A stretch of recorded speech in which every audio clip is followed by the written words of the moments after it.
বুদ্ধির ঝাঁপি পর্ব 170-এ আপনাকে স্বাগত বন্ধু। এখানে 3টে ঘরে 3টে ছবি আছে এবং একটা ঘর ফাঁকা আছে। 1, 2, 3 পরপর 3টে ছবি থেকে একটা করে অক্ষর নিয়ে একটা অর্থপূর্ণ শব্দ বানাতে হবে, যেটা বসবে চতুর্থ ঘরটায়, যা আপনি নিশ্চয়ই পারবেন। আপনি ভাবার জন্য 20 সেকেন্ড সময় পাবেন। তারপর আপনি আপনার উত্তর কমেন্ট বক্সে লিখে দিন। আপনার সময় শুরু হচ্ছে এখন।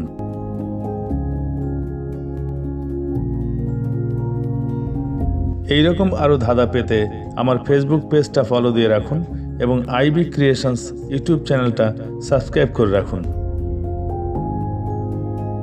এই পর্বের সঠিক উত্তর আগামী পর্বে জানিয়ে দেওয়া হবে। সময় শেষ। পর্ব 169-এর উত্তর শিউলি। পরবর্তী ধাঁধার আসর বুদ্ধির ঝাঁপিতে আপনার সঙ্গে আবার দেখা হবে। ধন্যবাদ।